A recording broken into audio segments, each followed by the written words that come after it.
Peace and love, Gambia. It's your boy Killa Ace, our boy Soldier Bonnet. Giving a special shout out to Askanwi Media. I call them the people's media. Yeah, I mean, to general Gambians, especially coming with the political period coming ahead, I would like to address that first. Like, this is me speaking, from a perspective that I believe could move us forward. Like, family, we're all family. And Gambian politics is so divisive to the extent where, we turn negative towards each other over politics, which I definitely think that shouldn't have anywhere in our society.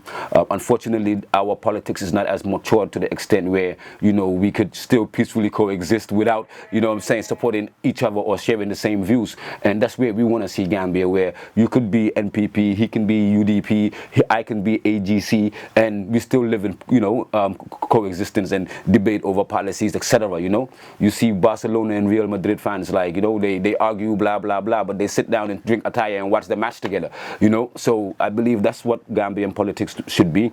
But according to history and the nasty politics that divides us as neighbors, as brothers, as sisters, the tribes, etc., I think that we should be very careful and mind and be very careful of the manipulations that's involved in the whole political setup, and know that you're the one that's suffering in your corner. You're the one using your last salary to take care of family. You're the one that's trying to wake up to make things better for yourself, whilst these people are enjoying in their four-wheel cars, they are chilling, they are enjoying themselves, getting per diems, receiving salaries of significant amounts that can survive them for years, for only that which is only for 1 month.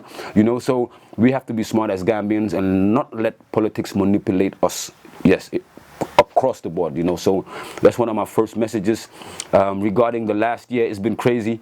It's been up and down. We had the Mile 2 situation, where we had to go to Mile 2, me and 25 other young people, who didn't deserve it, and also another batch of 19 women and men were also arrested, taken to various jails, and all over us just trying to hand over a petition for something that is of national interest to each and every Gambian, except those that are living the higher life in their positions, and even them, they feel it more, because the percentage increases based on the volume of what you spend.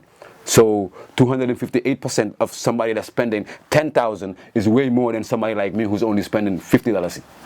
So something like internet increase, something like some processes that happen in a country that promised us due process, which led to the extent where students are affected, the ordinary Gambian is affected, the policeman is affected, the basic civil servant, because we all need internet now, and we all survive off of internet.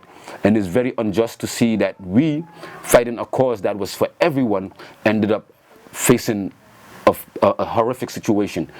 Some people in the group have never been arrested. Some people were even students. And it's sad, all over a cause of handing over a petition, and that's very disappointing.